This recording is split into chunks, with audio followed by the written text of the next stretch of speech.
And the winner of Pitch 2025 is Grantor!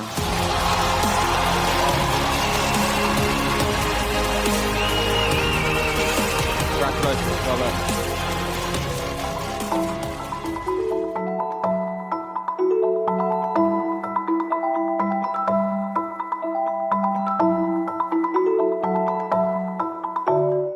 Olá, seja bem-vindo à Liga dos Inovadores, o podcast do Expresso sobre o que de mais inovador e distintivo está a ser feito pelas empresas em Portugal. Eu sou Elizabeth Miranda. Eu sou Pedro Lima. E neste episódio vamos à conversa com o Bernardo Seixas. O Bernardo é presidente executivo da Grantor. A Grantor é uma jovem empresa da qual ele é um dos fundadores. E Pedro, o som que o Bernardo nos traz já conta uma parte da história, não é? Sim, é verdade. Não querendo antecipar a explicação que o Bernardo vai fazer em breve, é um pouco inevitável não lembrar desde já que a Grantor foi a empresa que em novembro de 2025 venceu a competição das startups da Web Summit.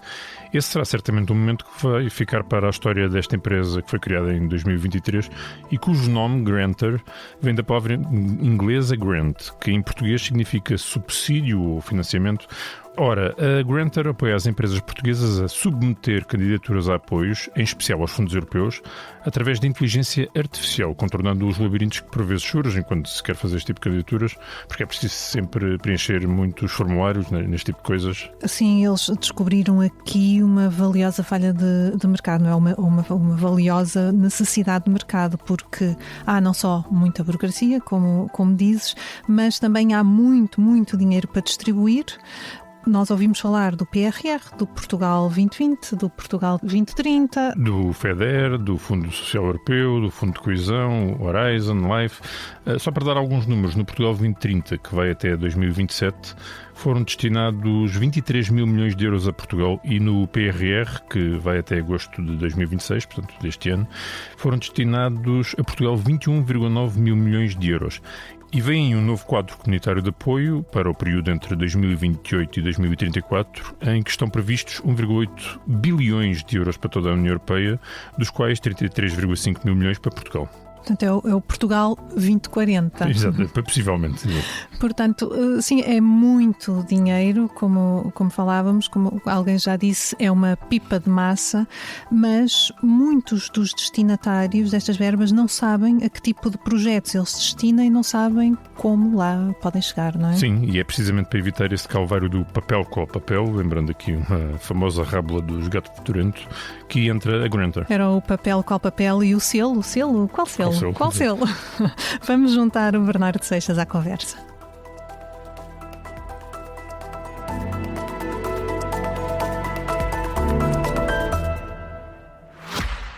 Nós Empresas fala Elisa Vaz, boa tarde. Boa tarde, daqui fala o Vítor, da Vítor e Associados. Então? Sim? Não vai dizer esta chamada será gravada para controle de qualidade, etc e tal? Não, aqui quem controla a qualidade é o Sr. Vítor. Eu? Sim, são os nossos clientes. Ah, entendi. E aprovo. Os nossos clientes são tão importantes para nós como os seus são para si. É por isso que ninguém entende o seu negócio como nós. Saiba mais em nós.pt/empresas.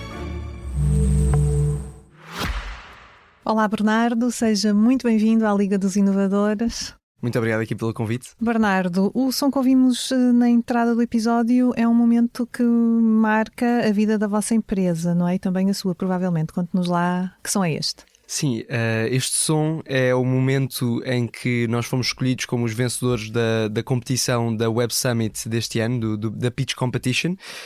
Foi um momento muito especial para nós. Fomos selecionados entre 2.700 empresas que competiram nesta competição. Tem um saborzinho especial, já participei em muitas competições de pitch, seja em Portugal, seja fora, mas ganhar aqui em Lisboa, na Web Summit, no Mel Arena, tem sempre um saborzinho especial para um português e um lisboeta, e depois teve um impacto muito grande na nossa empresa, mesmo a nível comercial, a nível dos contactos que temos feito, até a nível de investidores. Estamos agora a levantar uma ronda de capital e, portanto, fez aqui uma grande bolha de visibilidade para a Grantor e foi um momento importante na nossa história. Então resuma-nos lá esse pitch, assim em um minuto, que é para sabermos o que é que vos deu tanta visibilidade. Então, em primeiro lugar, o problema que nós estamos a resolver, nós somos a Granters, estamos aqui a abordar um tema muito grande para as empresas europeias, que é a obtenção de fundos europeus. Para as pessoas que não sabem, os fundos europeus existem muitos, portanto, mais ou menos 280 mil milhões de euros que são distribuídos pela União Europeia sob a forma de subsídios, subvenções para empresas.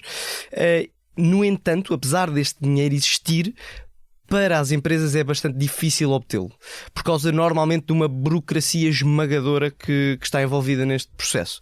É a burocracia na parte de busca destas oportunidades, portanto as empresas nem sabem que oportunidades aqui existem, e depois burocracia também nas candidaturas, na elaboração das candidaturas.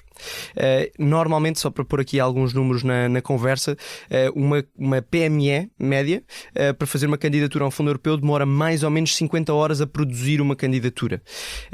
E sem nenhuma certeza que vai consegui-la. E para além disso, a maior parte das empresas não sabem fazer este processo, não têm experiência ao fazê-lo e, portanto, têm de contratar consultores que, regra geral, são bastante caros para uma PME. O que acontece, o resultado muito direto, é que a grande maioria das PMEs inovadoras que deviam estar a candidatar-se a fundos europeus não o fazem. Desistem. Exatamente, desistem ou antes de começarem ou ao meio do processo. O que é uma pena, porque os fundos europeus têm um papel importantíssimo na Europa, em Portugal então em particular, porque nós somos bastante subsídio-dependentes, infelizmente, mas apoiam aqui pilares importantíssimos para a nossa sociedade. Estamos a falar de transição energética, estamos a falar de digitalização, de criação de mais emprego. Está sempre muito ligado à inovação e às empresas mais inovadoras, e no entanto são estas empresas mais inovadoras que olham para este processo e dizem: bem, eu não tenho capacidade para fazer isto, e portanto desistem a meio da corrida, que é uma pena. Portanto, vocês tinham... Desculpa, Pedro, estou só a imaginar porque é que venceram o prémio. Acho que se calhar tinham muitos clientes na plateia, não? Espero que sim. Aliás, potenciais clientes certamente e que vieram falar connosco logo a seguir ao pitch, portanto houve aí um grande boom a nível comercial para nós, mas depois acho que o que nos diferenciou foram várias coisas. Foi, em primeiro lugar, este problema que estamos a abordar, que é um problema bastante europeu e bastante conhecido das empresas e de quase qualquer plateia em que eu estou.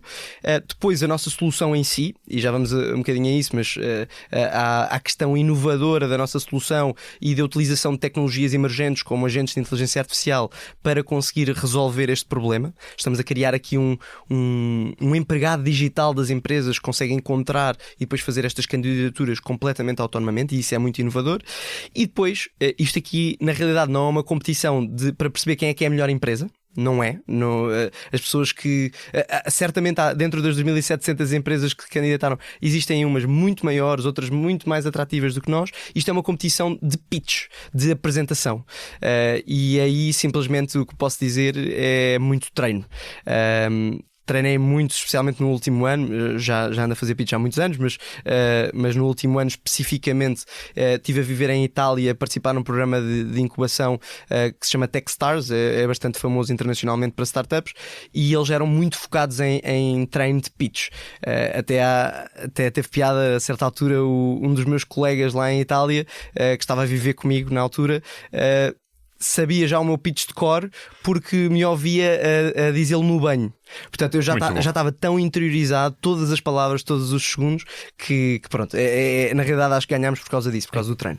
Aqui não basta ter uma boa ideia, também é muito importante saber comunicá-la.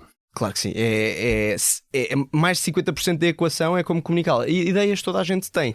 Agora, a execução e a comunicação dessas ideias é o que faz a diferença. Então, e o que é que vocês fazem concretamente? Portanto, já percebemos que é muito burocrático fazer estas candidaturas, é preciso preencher muitos formulários, muita burocracia. E vocês, basicamente, anulam essa burocracia. Em que fase é que vocês entram de todo este processo de candidaturas? Sim. Existem 3 pilares, 3 fases neste processo. O primeiro é encontrar as oportunidades. E para isso as empresas precisam de ir a sites que são... que palavra utilizar? refundidos e bastante arcaicos do governo. Por acaso Portugal nisso, e nós olhamos para o panorama europeu no geral, Portugal não é assim tão mau como as pessoas acham nestas coisas, em plataformas governamentais. Dos governos em termos abstratos. Exatamente. E portanto estamos aqui a falar de, em Portugal existe o balcão dos fundos, depois na Europa existem portais, o Funding and Tenders da União Europeia, existe uma série de portais a nível nacional e internacional que as empresas precisam de ir lá e tentar encontrar as oportunidades que são mais adequadas à sua empresa. Isso já é um desafio em si próprio, porque estes avisos, como se chama, estes documentos que dizem as regras do jogo, se as empresas se podem ou não candidatar e se devem candidatar, normalmente estão escritos em verdadeiro legalês. Portanto, são documentos de 30 a 50 páginas que uma pessoa média, de uma empresa média, não consegue perceber ao lê-lo Porquê é que acha que isso acontece? Parece que às tantas se está a querer dificultar estes processos quando eles deviam ser bastante mais simples, não é? Certo. A burocracia tem sempre um objetivo muito claro, não é? Tentar tornar as regras do jogo claras e justas para todos os intervenientes, mas burocracia em excesso faz o contrário e torna o processo todo muito mais lento e muito mais difícil de navegar para qualquer interveniente. E, portanto, neste momento estamos nessa fase do ciclo de demasiada burocracia, mas existem esforços em toda a linha, portanto, seja a nível nacional, em organizações e organizações intermédias. Aqui estou a falar especificamente, por exemplo, do IAPMEI, da ANI, dessas entidades a nível nacional, que têm responsabilidades sobre a gestão dos fundos europeus a nível nacional. Têm muitas iniciativas para desburocratizar. A mesma coisa que o Governo. Tivemos agora uma conversa no Ministério da Economia também sobre este tema. A nível da União Europeia também estão a tentar desburocratizar. Portanto, acho que como tudo são ciclos. É preciso criar as regras do jogo, elas foram criadas, se calhar foram demasiado longe e agora estamos numa ótica de simplificar e utilizar tecnologia, que é aqui que nós entramos, para facilitar e desburocratizar. E então onde é que vocês ajudam as empresas? Como é que ajudam as empresas a saber onde é que está potencialmente o financiamento? Sim, a primeira parte do nosso processo e do nosso agente é exatamente encontrar essas oportunidades para as empresas e faz isto através de inteligência artificial. Nós temos uma base de dados com todas as subvenções, os subsídios disponíveis, seja em Portugal, Espanha, todos os países da União Europeia e da União Europeia em si, da Comissão Europeia, todos juntos na mesma plataforma, e como temos informação sobre os nossos clientes, a nossa inteligência artificial consegue cruzar os dois, consegue cruzar critérios de elegibilidade, consegue cruzar informações que temos da empresa e dos seus projetos, e conseguimos dizer a uma empresa muito claramente: encontrei esta oportunidade para vocês e vocês deviam candidatar por causa disto, disto e disto, e podem ganhar até 500 mil euros de subsídio para executar este projeto. Portanto, é um matchmaking, um cruzar de informação por inteligência artificial. As empresas chegam ao pé de vocês e dizem: eu gostava de me candidatar a algum projeto, ou já têm um projeto definido que vos dizem: nós estamos nesta área? Ou vocês é que são proativos e dizem: está aqui uma coisa para vós? Não, e por acaso isto é importante distinguir, porque eles não vêm até nós e nós fazemos nada. Nós somos uma empresa de produto. Portanto, nós desenvolvemos este software que depois passamos uma licença às empresas e elas configuram, elas põem lá os seus projetos e o agente depois faz tudo sozinho. Não existe uma componente de serviço do nosso lado. Nós não vamos estar a fazer consultoria. Para isso já existem os consultores tradicionais.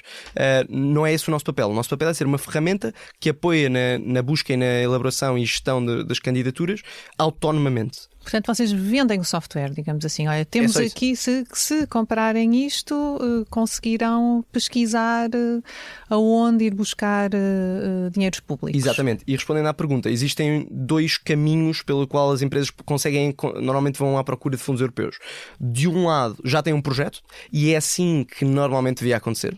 Vamos ser sinceros, já tem um projeto. Vamos imaginar uma empresa fabril do norte de Portugal quer criar uma nova fábrica, sei lá, em Aveiro, e já tem este projeto desenhado, ou pelo menos tem a intenção de o fazer, mas gostava de ter financiamento público para o obter. Vai à nossa plataforma, cria um novo projeto, dá algumas informações base sobre o projeto: onde é que é, qual é que é o objetivo final, se vai pôr maquinaria ou não, tecnologia na fábrica. Portanto, dá algumas informações, pode até arrastar uma apresentação ou um PDF que tenha criado internamente, arrastar para dentro do agente de inteligência artificial, e a partir daí ele vai utilizar essa informação como contexto para fazer esse matching. E quando encontrar um fundo europeu que permite criar uma fábrica e ter despesas que o utilizador pôs no seu documento, ele vai dizer, olha, encontrei, deviam candidatar-se a isso, querem que eu comece a candidatura? E aí entramos na segunda fase. A segunda fase é a escrita da candidatura. E como é que o agente resolve isto? Nós temos acesso aos formulários de candidatura, portanto, todos os campos que precisam de ser preenchidos, de uma candidatura, um formulário, e temos acesso aos critérios de avaliação. Sabemos como é que se devia responder àquelas perguntas. E depois também temos uma base de candidaturas já criadas por nós ao longo dos últimos anos. Já submetemos mais de 250 candidaturas a múltiplos programas.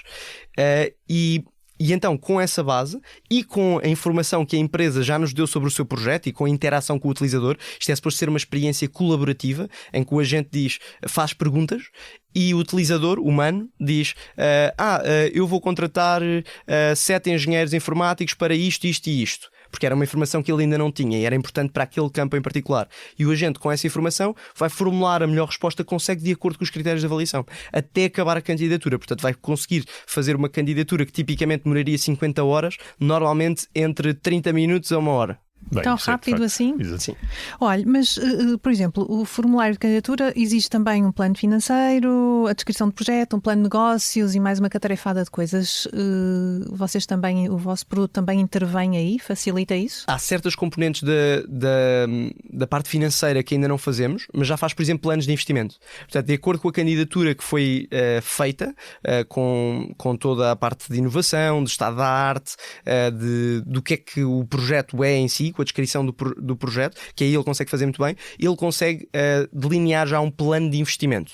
Agora, há certas componentes, projeções financeiras, por exemplo, é uma coisa que o agente ainda não faz, mas estamos a desenvolvê-lo. Eu espero que até ao fim do ano nós cheguemos a um ponto em que o agente consegue autonomamente fazer uma candidatura toda sozinho. E depois as outras fases, o relatório de progresso, pedidos de pagamento, etc, etc. Sim, essa componente da gestão de projeto, ou seja, o post-award, como muita gente chama, é igualmente importante e estamos neste momento a desenvolver esse módulo. Portanto, dentro dos 3 pilares que nós estamos a falar, há o encontrar, já falámos dele, a escrita de candidatura que acabámos de falar, e o terceiro, que é toda a burocracia associada a depois de uma candidatura ser aprovada, que para as pessoas que têm mais experiência na área, na realidade todos dizem que esta é a parte mais difícil, o que é contraintuitivo para as pessoas que não conhecem. Portanto, acham que a candidatura é difícil. Claro, porque depois de conseguir, supostamente era fácil.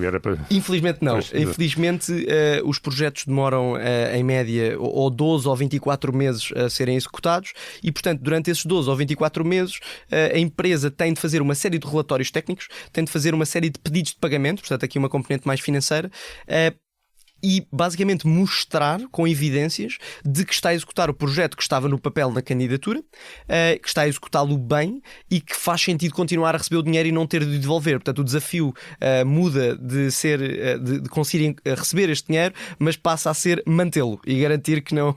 E há muitas empresas, infelizmente, por causa desta carga burocrática e também por causa do tempo que demora entre o momento da candidatura e a receberem a aprovação e depois receberem o dinheiro, muitas vezes anos, que é natural, uma empresa mudou. E portanto, então quando falamos de startups, 1 ano ou 2 já a empresa mudou completamente. Mas mesmo empresas consolidadas, aquele projeto que estava no papel há 2 anos pode ter mudado completamente. E depois temos de alguma maneira justificar a estes organismos intermédios, a estas agências como o IAPMEI, a ANI ou a Comissão Europeia, porque é que nós fizemos desvios no plano que estava candidatado e que foi aprovado inicialmente.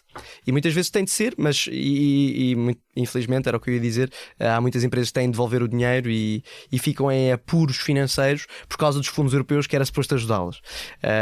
Daí nós estamos aqui a tentar fazer um papel de simplificação e achamos que com a simplificação também conseguimos reduzir os tempos entre submissão da candidatura, entre receber os resultados, portanto, do lado das agências avaliadoras, e depois execução do projeto. Se nós conseguirmos encurtar estas time frames, estas timelines, nós vamos conseguir tornar tudo muito mais coeso e garantir que os fundos são bem executados. E também porque tempo é dinheiro, não é? Tempo é dinheiro, sempre. Para uma empresa estar aqui a perder 50 horas de uma vez, 50 horas de uma vez e depois ser recusado ou ser aprovado e ter de voltar o dinheiro e mais 50 horas. Muitas vezes empresas têm recursos humanos totalmente dedicados dedicados a fundos europeus. Que não é suposto, isto não devia acontecer. Todo este mundo dos consultores também não devia existir. Os processos deviam ser simples o suficientes para uma empresa conseguir fazer sozinha. Mas então aqueles casos de empresas que não têm uma ideia ainda, mas que veem que há muito dinheiro aí a circular e queriam aproveitar. Sim, esse é o segundo caminho e acontece muito também. Não é tão pernicioso como parece à partida, porque muitas vezes empresas têm projetos que se conseguem adequar a calls que existem, a avisos que estão públicos. Porque há muita coisa, não é? Porque há muita coisa, mas nem sabem. Portanto, é simplesmente perceber... Eu até tenho aqui 10 projetos na calha que tinha ideia, mas que não vou fazer sem fundos europeus, e encontro um aviso específico que por acaso vai me permitir contratar 10 engenheiros informáticos para este projeto de inteligência artificial que eu não estava a pensar fazer sem esse financiamento. E isso é bom também porque desbloqueia projetos, e esse é o objetivo dos fundos europeus, é desbloquear projetos que não iriam acontecer sem eles. E está sempre a sair também muita informação, não é? Como é que vocês garantem que estes agentes de inteligência artificial estão sempre atualizados, que nada vos escapa? Sim, a tecnologia por base disto são crawlers. Nós vamos chamar um robô dentro do site onde saem novos avisos. Portanto, nós temos um robô para cada site, seja da União Europeia ou portuguesa ou dos outros países, e portanto sempre que sai um novo aviso o robô consegue identificar que há uma nova oportunidade que ainda não está na nossa base de dados, consegue extrair a informação toda, digerir e fica atualizada no próprio dia na nossa plataforma. E pode depois sugerir à empresa uma nova candidatura, ou algo novo? Exatamente, esse é o objetivo, seja porque a empresa identificou que havia um projeto que já tinha dentro da sua base de dados que a empresa colocou, por exemplo a criação da fábrica que falámos há bocadinho, e acabou de aparecer um aviso que contempla a criação de fábricas no norte de Portugal. Assim que abrir esse aviso, essa empresa recebe uma notificação, um e-mail, a dizer encontramos uma oportunidade que pode bater aqui com um dos vossos projetos. Ou então, na generalidade, mesmo que não seja de um projeto específico, consegue dizer, encontramos aqui um aviso, uma oportunidade que pode financiar a vossa empresa porque vocês batem com o CAI, batem com a localização, batem com a dimensão da empresa e, portanto, pode fazer sentido para vocês, olhem para ele. Bernardo, penso que em maio de 2025 o Bernardo publicou, penso que no LinkedIn, uma informação a dizer que a Granta estava morta, que era preciso começar do zero. O que é que se passou? Pronto, isso na realidade é marketing. Não era que a Granta estava morta, era a Granta AI estava morta. Isto foram várias coisas em simultâneo que aconteceram nessa altura. E foi quando eu estava a viver em Itália, portanto culminou com o fim desse programa, com o Demo Day desse programa da Techstars em Turim. Nós antes chamávamos Grantor AI, Grantor.ai era o nome da empresa, e decidimos simplificar, fazer um rebranding e também mudámos o nosso produto profundamente. Aquele produto que eu vos acabei de mencionar, este agente de inteligência artificial com os 3 pilares, é uma coisa relativamente recente, que foi lançada em maio. Até lá nós estávamos a aprender a fazê-lo. Nós já estamos nesta área há 2 anos e meio, quase 3 anos, a tentar resolver este problema dos fundos europeus com a inteligência artificial, e a maneira de conseguirmos aprender a fazê-lo, porque este não é o nosso histórico, não é o nosso background, nós não somos de fundos europeus, não somos consultores, nós não tínhamos experiência nenhuma nesta área antes de entrar aqui. Nós decidimos aprender fazendo tradicionalmente. Portanto, nós pegávamos a tecnologia como a inteligência artificial e fazíamos testes e éramos consultores, efetivamente. Nós, durante 2 anos e meio, éramos consultores que tínhamos recursos à inteligência artificial para nos ajudar a fazer candidatura. Mas 100 e tal candidaturas que submetemos foram quase como um consultor tradicional para nós aprendermos a fazê-las. E depois conseguimos pegar nessas aprendizagens e traduzir para este produto que é completamente autónomo, e começámos a vender tecnologia, aquilo que estávamos a falar, em vez de vender serviço, em vez de vender uma candidatura. Foi uma espécie de refundação. Exatamente. Em startups é o que se chama um pivot. Então, e quem vende serviço hoje em dia, os consultores, contabilistas, há muitos dedicados a isto. O que é que prevê que aconteça a este mercado? Se o vosso produto se generalizar? Várias coisas. Em primeiro lugar... Vão desaparecer? Não numa primeira fase. Acho que a longo prazo uma grande percentagem destes consultores pode desaparecer, sim, mas a curto e médio prazo não acredito que aconteça. Aliás, nós estamos, um dos nossos tipos de cliente-alvo são os próprios consultores e contabilistas que fazem estas candidaturas, porque obviamente são eles que fazem mais volume de candidaturas, portanto são aqueles que querem mais poupar tempo. Portanto, utilizar uma ferramenta como a nossa é meio óbvio para a maior parte das pessoas que estão nesta área. A longo prazo, eu acredito que uma grande parte do trabalho do consultor seja automatizada por um agente como o nosso, mas depois existe sempre um papel do consultor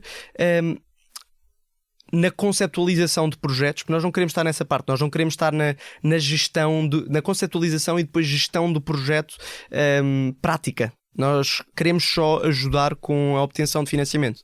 E, portanto, há sempre um papel para um consultor, especialmente para empresas maiores que pronto, precisam desse apoio, especialmente das Big Four, das Deloitte, das PwC, das KPMG. Não imagino que esse trabalho vá a lado nenhum e que eles precisem à mesma desse apoio, mesmo tendo o nosso software em simultâneo.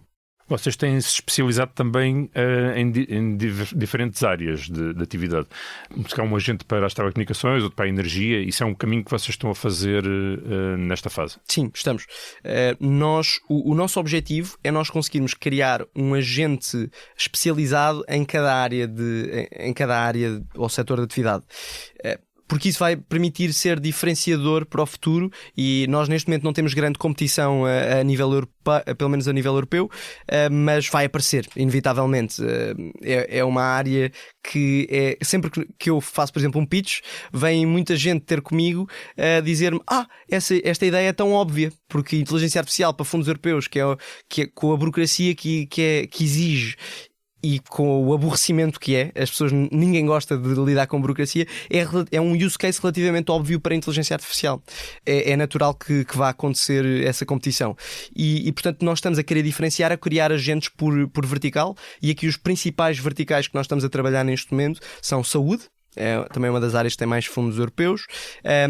Nós queremos também para defesa. Nós já estamos a trabalhar com a Marinha, uma parceria direta com a Marinha e estamos a falar já com outras empresas da área da defesa, e é uma área que, felizmente ou infelizmente, está a crescer por inúmeros conflitos à volta da Europa, e portanto a Europa vai começar a apostar cada vez mais em grants de defesa. Para além disso, temos outros setores, energias renováveis é um em particular que nós queremos muito trabalhar, energia no geral, mas há outros. Vocês têm, como além da Marinha, já trabalharam ou trabalham com a Sonai, a Fidelidade, Fundação Champalimau, são assim alguns dos vossos grandes clientes. Galp, a Universidade Católica Portuguesa.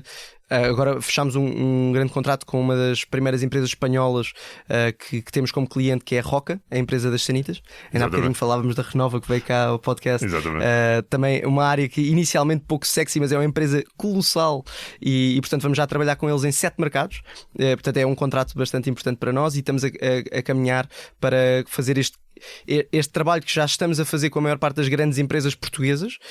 Nós queremos fazer com todas as grandes empresas de todos os países europeus. Portanto, tem aqui um mercado gigantesco. Mas isso exige que tenham também pessoas a trabalhar em Espanha e noutros países europeus, ou não? Ou este trabalho, o programa consegue cobrir todo o espectro de fundos e de candidaturas? O objetivo é não precisarmos de colaboradores nesses países. Porquê é que nós precisaríamos? Para desenvolver o produto em si, não precisamos, porque os engenheiros podem ser portugueses ou de qualquer outro lado. O que interessa aqui é o conhecimento específico por mercado, de como fazer candidaturas desses países. E aqui nós somos muito taxativos na nossa maneira de pensar sobre isto. Nós não éramos consultores, nós nunca vamos ser consultores. Aquilo que nós fazemos é aprender com consultores externos. Portanto, nós temos parcerias e vendemos, nós vendemos o nosso software a consultores e nós aprendemos muito com estes parceiros. Até temos consultores de fundos europeus que são investidores na Grantr. Nós aprendemos com estes consultores que estão no mercado há 10, 20, 30 anos e estamos a fazer isso também internacionalmente, e eles estão-nos a dizer: esta candidatura devia ser assim ou assado, esta oportunidade é mais importante que esta, são aqui as plataformas que o agente devia ir buscar, e portanto nós vamos buscando este conhecimento de forma externa, não queremos internalizá-lo. Portanto, a intervenção humana é muito reduzida em todo este processo, não é? A intervenção humana é quase nula. A intervenção humana existe mais no treino. Nós estamos a treinar estes modelos por vertical, com base na experiência humana, porque não há outra forma de treiná-los. Nós temos consultores a olharem para os resultados que o nosso agente faz, se ele identificou bem a oportunidade, se ele escreveu bem a candidatura, se ele não perdeu nenhum pedido de pagamento ou relatório técnico na parte de gestão de projeto, e diz-nos: ele fez isto bem ou fez isto mal? Como é que ele faria isto melhor? E nós desenvolvemos as ferramentas tecnológicas para o agente conseguir navegar e garantir que o centro de decisão também está certo e consegue tomar a melhor decisão sempre. Bernardo, num mundo perfeito, sem burocracia, vocês não seriam necessários? Exatamente. Portanto, é bom que haja burocracia. Não de todo. Eu sou um firme apologista de que nós não existamos. Desde o início, aliás, nós criámos esta empresa quase por raiva, que é isto é uma sou boa um forma bocadinho de mal. criar empresas. Sou um bocadinho mal, mas nós não devíamos existir. Este problema não devia existir. Eu concordo e ninguém. Há muita gente, e especialmente depois de vencermos a Web Summit, tivemos muitos críticos na internet a dizerem que a empresa que ganha o pitch no Web Summit e sendo portuguesa é uma empresa para ajudar a ir a obter fundos europeus e é uma empresa que não devia existir e está a beneficiar de uma ineficiência do sistema oportunista, etc. Eu concordo plenamente com eles e eu gostava muito de poder não existir, mas podíamos dizer o mesmo para qualquer indústria e qualquer área. Qualquer empresa bem-sucedida está a olhar para uma gap no mercado, uma ineficiência no sistema e está a ir colmatar essa ineficiência. Portanto, isto é verdade em todo o lado. Aqui penso que as pessoas se sentem um bocadinho mais na pele porque é uma ineficiência do Estado, que nós estamos a pagar impostos e, portanto, de alguma maneira é um bocadinho... é mais próxima de nós do que, por exemplo, uma Uber ou um Airbnb estar a colmatar uma falha no mercado privado.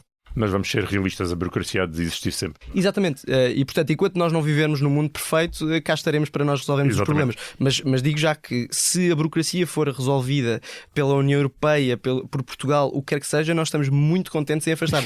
Aliás, nós até imaginamos um possível futuro para a Grantr é nós ajudarmos os próprios governos e próprios Estados a resolverem este problema a montante. Portanto, nós criarmos a tecnologia que ajuda a criar os avisos, a avaliar as candidaturas, a gerir os projetos, para que isto não fique o ónus nas empresas e nos consultores. E então tem um mercado gigantesco, de facto, para conseguirem resolver. Eu acho que o mercado é maior no lado das empresas do que no lado dos Estados. Ou pelo menos é mais fácil de lidar. Então seria uma espécie de agente duplo. Esse era interessante. Aí, ser duplo não poderia ser, porque se tivesse a trabalhar dos dois lados havia um definitivo conflito de interesses. Claro. Mas sim, era engraçado um dia termos esse agente duplo. E num cenário de não haver mais fundos, de acabarem os fundos? Também é possível. Não acho que seja sequer perto da realidade. Claro. Nós estamos a caminhar para um mundo em que as desigualdades estão a aumentar, há certos temas que são prioritários a abordar versus outros e parece que este mecanismo de subvenções e subsídios é das poucas maneiras que os governos têm de apontar para uma direção estratégica e apostar a sério nela. E portanto, nós olhando para o histórico dos últimos 100 anos, este mercado só tem aumentado em todo o lado, não só na Europa, mas também nos Estados Unidos, por exemplo, na Ásia, em países em desenvolvimento, querem apostar num vertical em particular e subsídios é a maneira de o fazerem. Portanto, não vejo que financiamento público vá a algum lado. Este sistema é só para empresas? Ou eu, como pessoa que queira, por exemplo, candidatar-me ao ELAR, há imensa gente que se tem candidatado, portanto, ao programa de substituição dos eletrodomésticos a gás por elétricos, as pessoas queixam-se que aquilo não é muito intuitivo, que demoram, pronto, que é um bocado complicado. Vocês isso não têm a ferramenta para a população em geral? A nossa ferramenta já teria capacidade de o fazer, mas é mais numa ótica de decisão estratégica, porque nós não temos mãos para tudo. Nós neste momento ainda somos muito pouca gente na empresa e, portanto, nós temos de estar focados num rumo e neste momento o rumo é para empresas. No entanto, é claro para nós o futuro da Grantr e os próximos passos que queremos dar. E esse é um deles. É nós fazermos grants, bolsas, subsídios que sejam para pessoas. Também. E aqui estamos a falar a muitos níveis. Há, por exemplo, essa de eletrodomésticos ou de substituir janelas para instalação de painéis solares, para bolsas para estudantes. Estamos a falar também de bolsas de investigação. Qualquer oportunidade de financiamento que exija uma candidatura, nós temos tecnologia para conseguir ajudar. Portanto, por que não tentar fazê-lo e vamos certamente no futuro. E como é que é a vossa remuneração, então? É à comissão? como é que funciona? Neste momento, para empresas não, é uma subscrição anual, portanto, novamente, posicionamos-nos como tecnologia para poupar tempo e por causa disso vendemos como uma subscrição anual, que varia muito consoante as dimensões da empresa e os seus objetivos, quanto é que eles vão utilizar da plataforma. No futuro, nós queremos passar, especialmente quando entrarmos mais neste campo de empresas pequenas ou pessoas, nós queremos ter um modelo de negócio muito mais flexível e mais baseado em sucesso. Para mim não faria sentido, por exemplo, fazer uma candidatura a instalação de painéis solares para uma pessoa individual que está a fazer aquilo ou por necessidade financeira ou pelo menos quer poupar dinheiro e ter de estar a pagar à cabeça sem saber que vai ganhar. Sem saber que vai ganhar, não. Claro. Nós aí, para empresas mais pequenas e pessoas, nós vamos querer fazer tudo em taxa de sucesso e achamos que é assim que o mercado devia ser para o futuro. Para empresas é um bocadinho diferente, porque eles têm, para empresas grandes em particular, porque eles têm capacidade e têm muita vontade de pagar por este software que tem muito mais funcionalidades do que eventualmente este para pessoas vai ter. Ok, Bernardo, o tempo está a voar. Vamos fazer aqui uma pequena ficha técnica da empresa. Portanto, tem uma vida curta. Quantos trabalhadores já têm? Como é que se financiam? Quanto é que faturam? Como é que foi nestes 2 anos? Sim, percurso? Nós existimos há quase 3 anos, como eu disse, com múltiplas iterações, já passámos por elas, já passámos por estar muito focados apenas num incentivo fiscal português, que era o CIFID. Foi onde nós começámos, porque novamente temos de começar muito focados e depois expandir, e passámos por uma série de pivots. Depois passámos por alargar para todo o espectro de fundos europeus, transformámos-nos na Grantor AI e depois tirámos o AI do nome, apesar de sermos cada vez mais AI, somos só Grantor, e passámos a vender isto como uma licença de um agente de inteligência artificial autónomo para as empresas. Portanto, múltiplas iterações nestes 3 anos, já submetemos mais de 200 candidaturas a mais de 20 milhões de euros em fundos europeus, maioritariamente em Portugal, mas também para algumas empresas estrangeiras. Nós neste momento somos 7 pessoas, portanto muito poucos. Já levantámos uma ronda de capital de 400 mil euros. Foi assim que começámos a empresa e começámos a financiar o crescimento inicial. Nós, entretanto, desde que lançámos o nosso produto em maio e também por causa do Web Summit e etc., nós já conseguimos fazer aqui uma faturação minimamente interessante para estes 6 meses. Foi 400 mil euros em faturação anual recorrente, e portanto isto dá-nos mais ou menos, o run rate deste ano, mais ou menos de 1 milhão de euros. Vamos acabar o ano com 3 milhões de euros de faturação.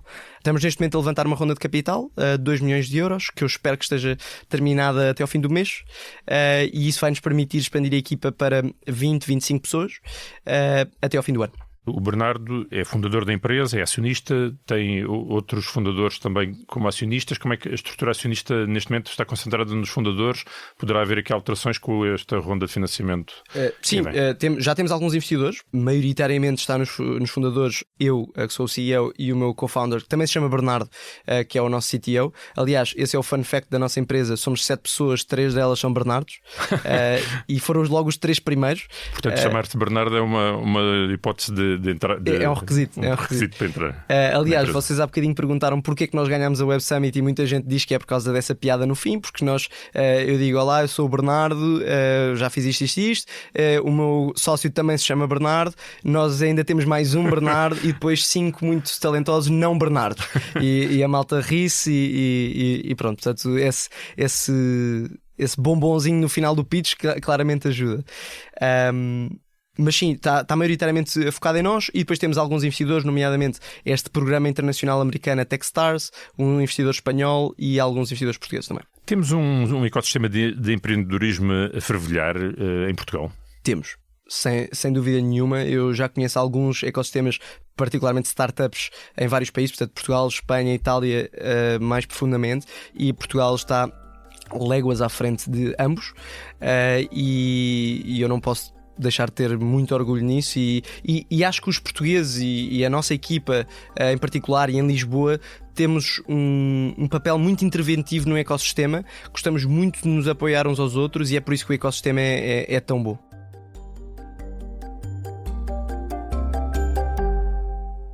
Bernardo, avançamos para 3 perguntas finais que fazemos a todos os nossos convidados. Uma delas é: de que inovação gostaria de estar a falar connosco daqui a 5 anos?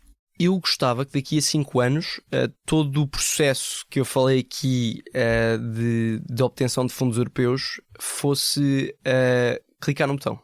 Ou seja, o que eu quero dizer com isto é... Lembram-se quando eu vos disse que uma empresa recebia um e-mail a dizer encontramos um subsídio para vocês? Eu quero que a empresa clique num botão e 9 meses depois vai receber o fundo.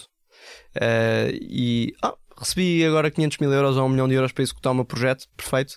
Essa era a inovação que eu gostava de estar a falar daqui a 5 anos. E que concorrente é que mais cobiça?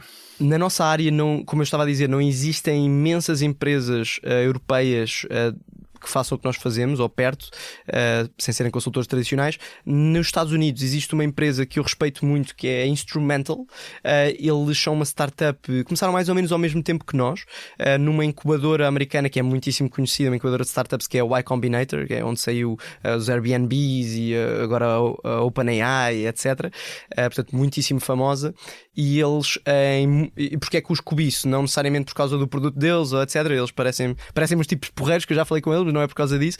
É se calhar por estarem nos Estados Unidos que lhes abre um leque de oportunidades que aqui na Europa e em Portugal não temos. Eles, no mesmo tempo que nós fizemos estas poucas métricas que atingimos até agora, eles já levantaram 55 milhões de dólares de capital privado, já têm uma equipa de 50 e tal pessoas e, portanto, esse acesso mais facilitado ao capital por causa do sítio onde estão é alguma coisa que claramente gostava de ter e que nos ajudava a crescer mais rápido. Porque há muita burocracia na Europa.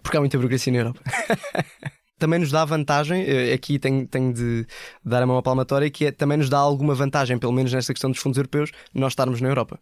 Claro. Portanto, nós estamos a aprender no sítio mais difícil. Quando nós formos para os Estados Unidos lidar com grants americanas é tudo muito mais fácil. Então, já agora, porquê é que se afastaram do CIFID, onde também há centenas de milhões todos os anos para as empresas? Nós não nos afastamos, nós fizemos o que se chama um zoom out pivot. Portanto, nós tínhamos só o CIFID e fizemos zoom out, e a partir daí temos todas as oportunidades de financiamento. Nós fazemos ainda CIFID e qualquer outro incentivo fiscal, mas fazemos também todos os outros subsídios, fundos europeus e candidaturas até à Comissão Europeia. Então, e o gestor que mais admira, para terminarmos? Uma pessoa que eu sempre admirei muito, também sou suspeito porque trabalhei na Uber, foi o fundador da Uber, o Travis Kalanick. Não necessariamente por ser o maior inovador do mundo, ou a Uber tecnologicamente não tem nada de especial. Também acho que muitas das empresas que eu respeito não têm, a tecnologia não é nada por aí além, coisas como o Airbnb, etc. Mas são indústrias profundamente transformadoras na nossa sociedade. E eu, tendo trabalhado na Uber e tendo visto em primeira mão o impacto que tem na nossa vida, na cidade, o número de Ubers que andam em todo o lado.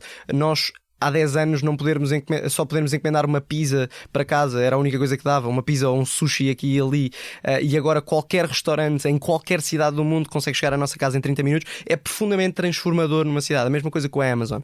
E portanto diria que o Travis Kalanick, pelo que ele fez com o Uber e agora está a tentar fazer com food delivery e cloud kitchens, etc., acho particularmente interessante. Muito bem, Bernardo, muito obrigado por ter vindo à Liga dos Inovadores. Eu sou o Pedro Lima. E eu, Elizabeth Miranda. Neste episódio contamos com João Luís Amorim no apoio à gravação. A sonoplastia é do Hugo Oliveira. Na Liga dos Inovadores contamos ainda com o apoio do ex-ministro da Economia António Costa Silva e dos professores Isabel Rocha e Ricardo Paes Mamed, um grupo que é o nosso Conselho de Curadores. A fotografia é de Matilde Fieschi e a capa de Tiago Pereira Santos. A coordenação é de Joana Beleza e Miguel Prado e a direção de João Vieira Pereira. Siga e subscreva a Liga dos Inovadores na sua plataforma preferida ou em expresso.pt.